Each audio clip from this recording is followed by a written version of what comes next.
여러분 안녕하세요. 소소한 행복을 제 가장 큰 가치로 여기며 살고 있는 40대 여성입니다. 소소한 행복을 제일 중요하게 생각하며 살 수 있도록 경쟁하는 경주마처럼 어리석게 살았던 때의 불행한 경험들이 많았습니다. 부끄러운 과거였지만 현재 생각해보면 웃음이 나오기도 해서 부끄러운 마음을 이겨내고 이야기를 풀어보내고자 합니다. 여러분들이 즐겁게 들어주셨으면 좋겠습니다. 한국에서 가장 유명한 여대의 사범대를 졸업한 사람으로서 고교 때부터 실적이 좋아서 살아온 성공한 삶을 살고 있었습니다. 대학을 졸업한 후 곧바로 국가시험에 합격하여 이 세계가 다 내 것인 듯이 건방지게 살아왔습니다. 국가시험에 합격한 뒤 고교에서 처음 근무하게 되었는데 제가 맡은 고3담임 학년의 학생들은 모두 고급 대학을 다니게 될 것이라며 큰 열의를 보였습니다. 칭손에 잘생기고 칭 선생님과 인근에 앉아있는 엄 선생님은 정말 행복해 보입니다. 둘은 자주 이야기도 나누고 있다고 합니다. 엄 선생님은 성격도 정말 친절하다던데 맞아요? 정말요? 엄 선생님의 성격이 무척 좋다고 생각해요. 하지만 저희는 대화를 많이 하지 않아서 세부 내용은 모릅니다. 최 선생님과 엄 선생님께서 좋아하셨다는 사실만 알고 있습니다. 남편이 계시지 않으며 학교에는 엄 선생님을 좋아하는 여린 선생님이 있다고 들었습니다.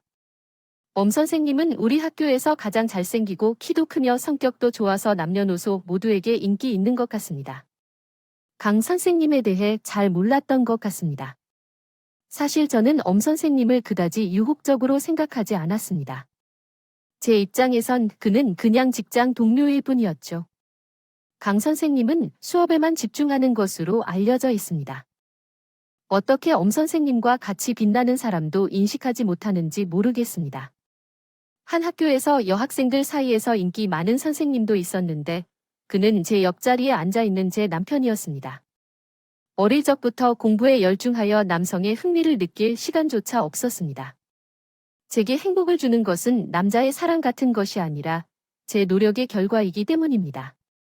강 선생님의 학부모님들이 내년에도 고3 담임을 맡아주길 요청했다는 소문을 들었습니다. 이에 강 선생님은 어떻게 대처할 것인지 궁금합니다. 선생님들은 학부모들 사이에서 평판이 높다고 하네요. 제가 시키면 모든 일을 잘 처리할 자신이 있다고 하고 제가 담임 선생님을 맡는다면 고3 학생들에게도 좋을 것 같아요. 고3 담임 선생님은 아이들을 위주로 살아가는 게 조금 부담스러울 수 있지만 작년처럼 애들이 입시로 좋은 성적을 거두면 뿌듯할 것 같아요. 강 선생님이 정말 대단하다고요? 어떻게 하나도 놓치지 않고 모든 학생을 안정적인 대학에 보냈대요. 심술궂은 성준이라도 강 선생님의 노고를 보면 정말 수고하셨겠다고 생각해요. 아니, 학생들이 가장 수고했을 거예요. 저는 그저 지지해주는 역할만 했죠. 또한 제가 첫 번째 제자들을 가르치면서 더 많은 힘을 쏟았던 것 같아요. 내년도 이렇게 잘 되길 바랍니다. 내가 처음으로 고3 담임을 맡았을 때 제자들이 착순하게 따라왔기 때문에 모든 학생이 이름이 있는 대학에 진학했습니다. 이를 계기로 학부모들 사이에서 명성을 얻게 되었는데 아마 제 남편은 능력 있는 여자에게 관심이 있어서 그랬던 것일지도 모르겠어요. 그전에는 잘 대화하지 않던 사람들도 지금은 제게 흥미를 갖기 시작했습니다. 그 강 선생님은? 저희 대학의 선배 중에 이유정이라고 하는 사람이 있어요. 우리는 고등학교 때부터 제일 친한 친구예요. 유정 선배를 알고 계시나요? 저희는 아주 친하게 지낸답니다. 이야기하는 내용, 엄 선생님과 재회하였는데 동창인 줄 몰랐어요. 맞다. 두 분 모두 광주에서 왔군요. 한번 유정이와 함께해 밥 먹는 건 어떨까요? 유정이를 오랜만에 만나지 못했는데 강 선생님도 오래전에 만나지 못했죠. 그는 정말 바쁘니까요. 유정 선배는 대치동에서 잘 나가는 강사로 얼굴을 보기 힘들었어요. 처음 보는 사람보다 바쁜 사람은 처음이었어요. 어쨌든 언제든 엄 선생님이 자리를 마련해 주시면 우리 유정 선배와 함께 밥 먹을게요. 요즘은 남편과 사적인 자리에서 자주 만나는데 그러다 보니 남편이 제게 관심을 가지고 노력하는 것을 깨달았습니다. 남편에게 솔직하게 물어봤죠. 엄 선생님, 한 가지 궁금한 게 있는데요. 선생님, 제게 관심이 있으신 건가요? 제 착각일 수도 있겠지만 그렇게 느껴져서요. 그런 느낌이 맞는 것 같아요. 저는 강 선생님을 좋아해요. 몇 달 동안 그렇게 노력했는데 이제야 알아채셨나요? 알게 되신 지 얼마 안 됐습니다. 엄 선생님은 학교 선생님들과 잘 어울리지 않는 것 같았는데 어느 순간부터 사적인 자리에서 자주 만나시는 것 같더라고요. 그래서 혹시나 해서 물어본 건데요. 네, 내용은 다 맞는 것 같아요. 처음에 남편이 방금 맞았나 보네요. 부분부터 시작해서 이야기를 전개하면 되겠네요. 감사합니다. 강 선생님, 진실로 말하자면 강 선생님이 저를 좋아해서 만날 것을 제안하신 건 맞나요? 당연한 이야기죠. 하지만 저는 그런 제안을 받아들일 만큼 강 선생님을 좋아하지 않아요. 왜냐하면 시간을 낭비하는 것을 정말 싫어하기 때문이에요. 그렇다면 우리는 오늘부터 연인 관계로 시작하고 서로를 이해하며 잘 지내자고 합의합시다. 제 남편과 저는 많은 노력 끝에 결혼을 했어요. 결혼 후에는 행복한 일들만이 기다리길 바랐지만 마침내 저에게도 큰 기회가 찾아왔어요. 그 학원에서의 제안은 조건을 대부분 수용해주겠다는 내용이었어요. 여보, 당신은 어떻게 생각해? 만약 제가 그 학원에 다니길 원한다면 너도 함께 가고 싶겠지? 하지만 지금 당신의 선택이 이미 결정되어 있는 것 같아. 내 의견을 묻는다 해도 당신은 이미 그 결정을 내려놓은 것 같아. 그런데 왜 난 내 생각을 물어보는 걸까? 내가 당신의 성격을 모르기 때문일까? 형식상이라도 우리는 부부니까 서로 생각을 공유하는 게 중요해. 그래도 난 당신의 의견을 고려하겠어. 너와 함께 학교 다니는 모습을 상상하면 좋겠어. 너는 이미 학교에서도 성취를 이룰 수 있는데 왜 학원을 선택해야 하는지 생각해봐. 물론 학원에 다니면 더 많이 벌 수는 있겠지만 현재의 수입으로도 충분히 살 수 있는데 당신은 충분히 잘 살 수 있어요. 당신 생각을 묻는 걸 잘했어요. 나는 당신도 당연히 내가 그 학원으로 가길 바라고 있을 거라고 생각했는데 아니었네요. 당신도 유정이를 보면 알잖아요. 걔 지금 사람 사는 게 맞아요. 잠도 제대로 못 자고 하루 종일 학원에 붙어 있고 그래서 병 나가게 되고 병원을 드나들어야 해요. 그걸 알고도 내가 어떻게 당신에게 그 성적을 바라는 거야? 무슨 말인지 알겠어요. 당신 의견을 수렴해서 나도 진지하게 고민해 볼게요. 이야기해줘서 고마워요. 대치동 대형학원에서 스카우트 제의가 왔을 때 저는 당연히 그곳으로 갈 생각이었어요. 이미 마음의 결정을 내리고 남편의 의견을 물었는데 무조건적인 응원을 받을 거라 생각했던 남편이 반대를 해서 조금 당황했지만 전국적으로 제 명성을 떨치고 싶은 욕구가 컸기에 결국 제가 하고 싶은 대로 학교를 그만두고 학원으로 옮겼어요. 앞으로 학교 다닐 때보다 더 바쁠 텐데 나는 당신에게 아내 역할은 제대로 해줄 테니까 걱정하지 않아도 돼요. 나 잘 될 수 있도록 응원해주세요. 걱정을 끼치는 일은 결코 없을 거예요. 내 선택이 그렇다면 당연히 너를 응원할 거예요. 근데 너 학원 때문에 가정이 소홀해지고 건강이 나빠진다면 그때는 나가 뜯어 말려줄게요. 그렇기 때문에 그렇다고 알고 잘해야 합니다. 학교를 그만두고 대치동 학원으로 이사를 온 후에 제가 하루를 어떻게 보냈는지 정신이 없을 정도였습니다. 그런데 제 나름대로 신혼생활을 잘 유지하기 위해 노력했다고 생각했지만 그것도 잠시였고 몇 달이 지나면서 제 삶은 오로지 학원 중심으로 돌아갔습니다. 내 장모님이나 장인어른 그리고 부모님들도 언제쯤 아이를 가질 거냐고 물으시면서 손주를 안겨줄 때가 되지 않았느냐고 질문했지만 나는 당장 아이를 낳고 싶지 않다는 것을 솔직히 전했습니다. 그러나 내가 아이를 낳게 된다면 언제 낳고 싶은지 물어보는 건 나쁘지 않을 것 같습니다. 나는 지금은 아이를 낳기 싫고 향후 3년 안에도 아이를 낳고 싶지 않다고 생각하지만 내가 현재 일하느라 바쁜 상황이고 임신과 출산은 나에게 너무 큰 부담이라는 것을 이해해 주었으면 좋겠습니다. 남편의 실망한 표정이 아닌 화난 표정을 보고 어이없어진 제가 말했습니다. 내가 지금 낳을 수가 없고 싫어서 아이를 낳기 원하지 않는데 왜 당신의 표정이 그래요? 당신이 아이를 원한다면 낳든 싫든 무조건 아이를 낳아야 하는 건가요?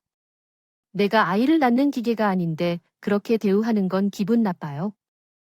제가 언제 당신을 아이를 낳는 기계 취급했나요? 나는 향후 3년 동안 아이를 가질 생각이 없다는데 그 말이 너무 이기적으로 들려서 우리 결혼 전부터 아이를 가지 않기로 합의하고 결혼한 것도 아닌데 왜 자녀 계획을 다질 때 당신이 마음대로 이야기하는 건가요? 나 지금 너무 바빠서 저한테 그런 말을 하는 건데 당신은 누구보다 내가 얼마나 바쁜지 더 잘 아시잖아요. 그렇게 알면서도 내게 아이를 낳자고 말하고 싶은 건 왜인가요? 당신은 지금 당신만 생각하면서 살아가는데 제 생각도 좀 해주셨으면 좋겠어요. 남편이 화를 내든 실망을 하든 어떻게 하든 저는 아이를 가지지 않을 것입니다. 하지만 놓친 사이에 저에게 악몽같이 아이가 찾아왔습니다. 나이 아이를 지울 거예요. 내가 원해서 생긴 아이도 아니고 지금은 아이를 낳고 키우기를 원하지 않아요. 그럴듯한 내용이지만 한국어 번역이 미묘한 부분이 있어 송 선생님의 도움을 받아 한국어로 다시 표현해 보겠습니다. 삭제하는 게 옳은 것 같아 미안하지만 당신은 나를 잡아놓지 말아줘. 그 아이는 하늘이 우리에게 주신 선물이야. 지금 당신의 마음을 이해하지만 너무 감정적으로 생각하지 말고 아이를 낳자. 일단 아이를 낳고 보면 당신이 걱정할 일은 없을 거야. 나는 현재 이성적인 입장에서 말하는 거야. 우리가 이 아이를 낳으면 안 된다고 하면 누가 키울 거야? 나는 결코 키울 수 없어. 그렇다면 당신이 키울 거야? 당신은 일을 그만두고 아이를 키워도 돼. 아이를 낳으면 왜 단정 짓고 포기해야 한다고 생각하지? 먼저 내 생각을 들어봐. 우리가 힘을 합치면 해결할 수 없는 게 뭐가 있겠어? 남편은 아이를 낳자고 끝까지 설득했지만 나는 아이를 제 인생의 방해물로 생각했어. 결국 아이를 지우기 위해 병원으로 달려갔지만 남편은 제 앞에 무릎을 꿇고 울며 제게 부탁했어. 사랑하는 아이는 나가 키울 거니까 지우지 말아줘. 내가 낳기만 하면 돼. 낳는 건 내가 할 테니까. 그때 나는 도대체 왜 남편이 그렇게 말하는지 왜 이해가 안 되는지 느꼈어. 아이를 낳기로 결심한 순간 아이는 금세 나타날 거라는 것을. 적어도 10달은 품고 있어야 되고 애 낳으면 몇 달에 쉬어야 되는데 난 그러고 싶지 않다고 당신 일 때문에 그러는 거지. 당신이 임신해도 전혀 무리 없이 일할 수 있도록 내가 도와줄게. 그러면 되잖아. 나는 지금이 아이 안 낳으면 평생 아빠가 될 수 없을 것 같아서 그래. 그러니까 여보 우리 딸 하나만 낳자. 응 제발 부탁이야. 스스로를 독한 인간이라고 생각하며 살아왔는데 저도 감정이란 게 있는 사람이라 그런지 제 앞에서 오열을 하는 남편을 모른 척할 수가 없었습니다. 결국 마음이 약해져 버린 저는 남편 말만 믿고 아이를 낳기로 결심을 했습니다. 여보 지금 배도 많이 불렀는데 지금부터 애 낳을 때까지 몇 달 쉬는 게 어때? 당신 하루 종일 서서 일하니까 너무 걱정돼서. 그래 괜찮아. 지금은 의사 선생님이 나도 아이도 건갔다고 그랬어. 그리고 몸에 무리가 된다 싶으면 내가 알아서 조절하면 되니까 당신은 신경 꺼. 신경 끄라니. 당신 말 진짜 못되게 한다. 나는 당신이랑 애가 걱정돼서 하는 말이잖아. 그리고 당신이 요즘 너무 예민한 것 같은데 그거 의식하고 나대해 줄 순 없어. 당연히 예민해질 수밖에 없는 거 아니야. 호르몬도 호르몬인데 배가 불러서 지금 내 맘대로 되는 게 없으니까 짜증이 나잖아. 우리가 힘을 합치면 해결할 수 없는 게 뭐가 있겠어? 남편은 아이를 낳자고 끝까지 설득했지만 나는 아이를 제 인생의 방해물로 생각했어. 결국 아이를 지우기 위해 병원으로 달려갔지만 남편은 제 앞에 무릎을 꿇고 울며 제게 부탁했어. 사랑하는 아이는 나가 키울 거니까 지우지 말아줘. 내가 낳기만 하면 돼. 낳는 건 내가 할 테니까. 그때 나는 도대체 왜 남편이 그렇게 말하는지 왜 이해가 안 되는지 느꼈어. 아이를 낳기로 결심한 순간 아이는 금세 나타날 거라는 것을.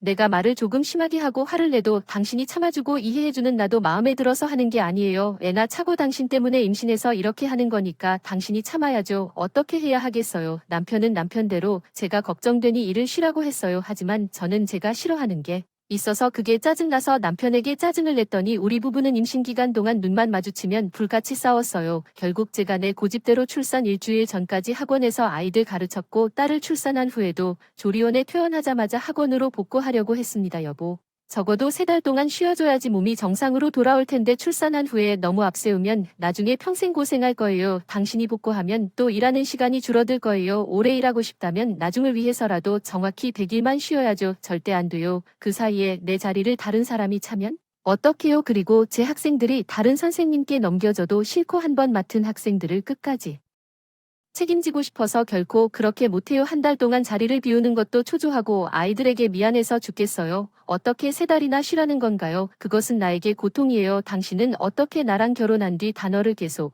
인포트 텍스트 제가 한국어로 번역하는 것을 부탁드립니다. 우리가 힘을 합치면 해결할 수 없는 게 뭐가 있겠어? 남편은 아이를 낳자고 끝까지 설득했지만 나는 아이를 제 인생의 방해물로 생각했어. 결국 아이를 지우기 위해 병원으로 달려갔지만 남편은 제 앞에 무릎을 꿇고 울며 제게 부탁했어. 사랑하는 아이는 나가 키울 거니까 지우지 말아줘. 내가 낳기만 하면 돼. 낳는 건 내가 할 테니까. 그때 나는 도대체 왜 남편이 그렇게 말하는지 왜 이해가 안 되는지 느꼈어. 아이를 낳기로 결심한 순간 아이는 금세 나타날 거라는 것을. 알아서 하는 게 맞고 가족이 화목한 게 최고다는 건 다 옛말이야. 내 딸인데도 소연아, 너 정말 못됐다. 지우가 엄서방 딸이기만 하고 내 딸은 아니니. 아무리 지우를 엄서방이 원해서 낳았다고 해도 그래도 내 배속 낳은 내 딸인데 지우한테 너도 부모론을 해야 되지 않니? 내 집안 살림도 손 하나 까딱 안 하다면서 엄서방은 철아 다 병나 엄마까지 왜 그래? 나 잘 되면 결국 이득 보는 건 지우 아빠야. 그리고 엄마가 그렇게 신경 쓰이면 엄마가 우리 집 와서 나 대신 집안 살림 좀 해주던가.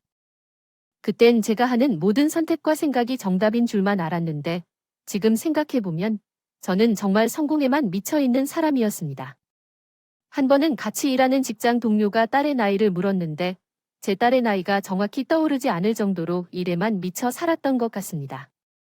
그러다 남편이 저와의 이혼을 결심하게 된 큰 사건이 하나 있었는데 바로 딸이 심하게 아파졌을 때였습니다. 여보, 지우. 왜 자꾸 우니?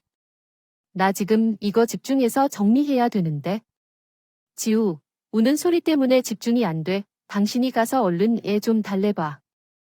지우, 지금 열이 펄펄 끓어서 응급실 가봐야 될 것 같아. 당신도 같이 가줄 수 있지? 나침강이 있어서 못 가? 당신 혼자서 충분히 데려갈 수 있지 않아? 나 이것만 정리하고 1시간 뒤에 바로 나가봐야 돼. 됐다. 됐어. 내 기대에 대해 실망감을 느낍니다. 제가 제 역할을 다 하겠으니까 여러분은 여러분의 할 일을 하세요. 딸이 얼마나 아프고 상황이 얼마나 심각한지 인지하지 못했습니다. 솔직히 말해서 관심이 없었던 것 같아요. 그때 저는 출근 후 딸 상태를 한 번도 걱정하지 않고 하루를 보내다가 집에 돌아왔습니다. 남편은 저를 기다리고 있었고 저를 보자마자 이혼을 제안했습니다.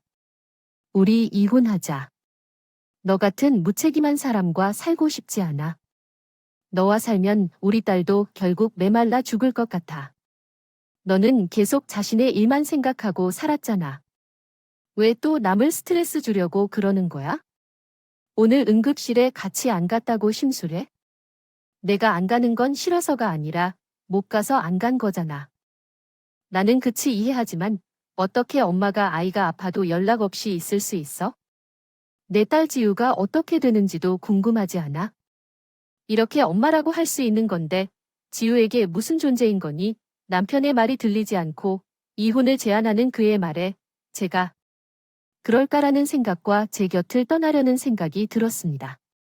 남편을 붙잡을 필요가 없다는 생각이 들었습니다. 그래서 남편이 이혼을 원해도 막지 않았습니다. 그러자 남편은 제 행동을 이해하지 못하고 비웃었습니다. 너는 정말 이혼을 원하는구나. 우리는 정말 이혼해야 할 것 같아. 라며 말했습니다. 너 같은 사람을 아내로 생각하고 한 집에 사는 것보다 호래비가 되어 우리 딸을 혼자 키우는 것이 5,000배 낫겠다.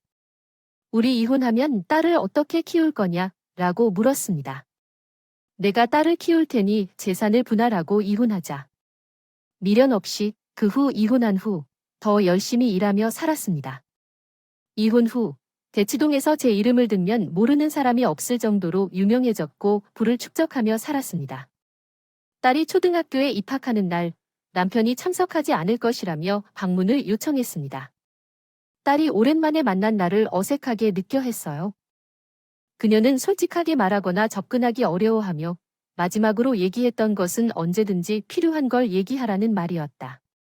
나는 그저 딸이란 존재를 빨리 잊고 싶었지만 그런 내 모습을 보던 딸은 갑자기 울음을 터뜨리며 내 옷깃을 붙잡았다.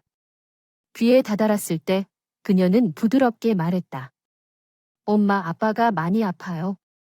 이 말에 나는 고개를 갸우뚱하며 그녀의 이야기를 들었다.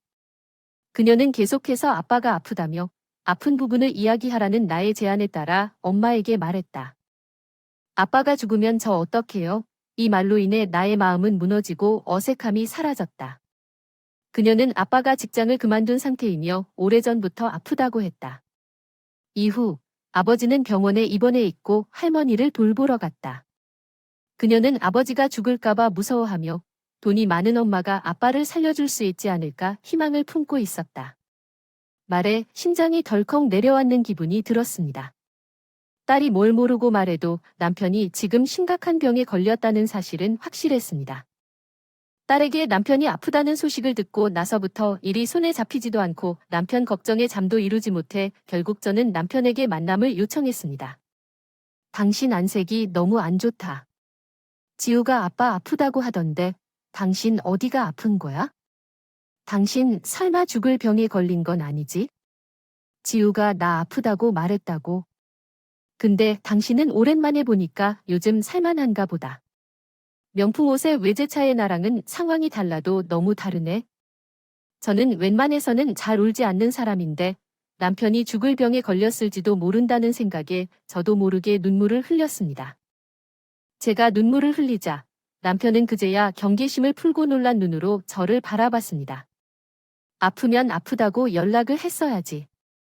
왜 그동안 나한테 말 안 했어? 어린 지우가 걱정할 정도면 당신 정말 많이 아픈 거잖아.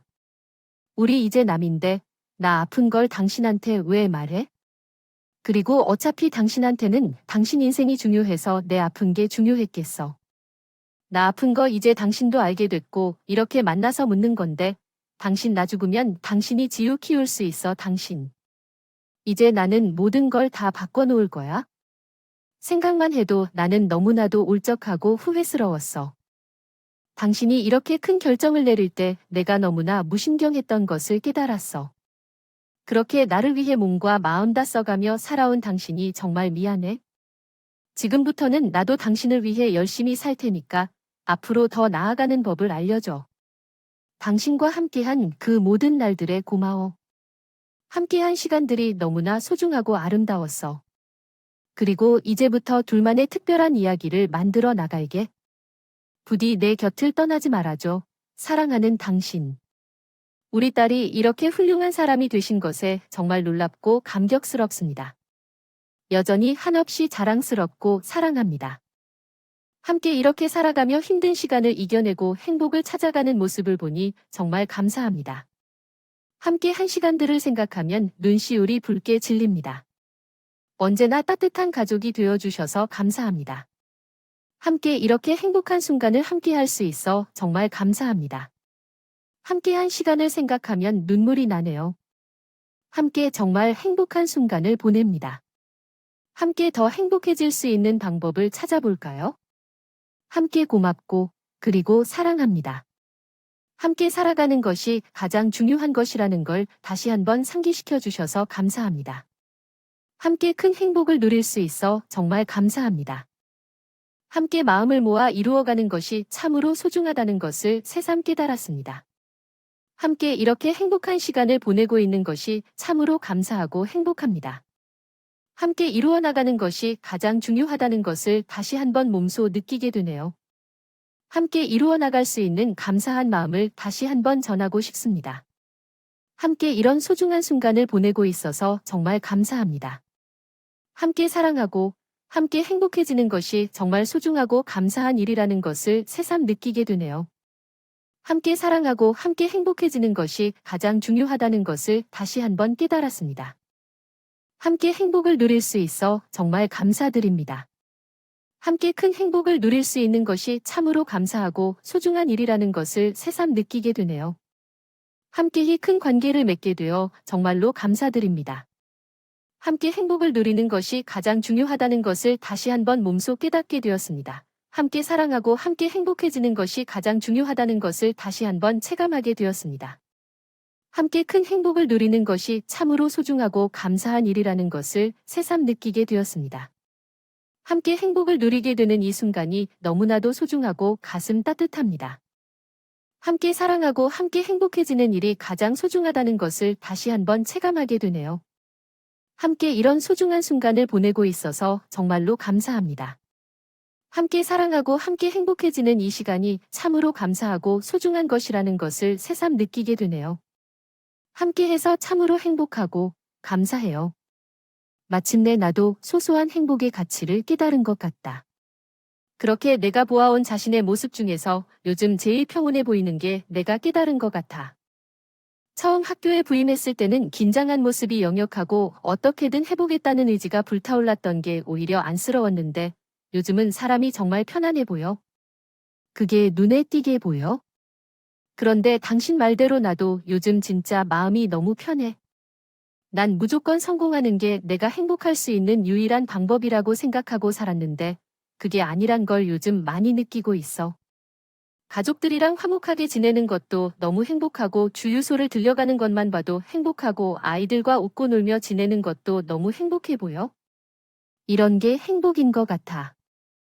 여보, 남편의 건강이 좋아질 때 다시 학원으로 돌아가고 싶었던 나였지만 이대로 살아도 좋을 것 같다는 생각에 학원으로 돌아가는 꿈을 포기하고 한 사람의 아내, 한 아이의 엄마로 살아가기로 했어.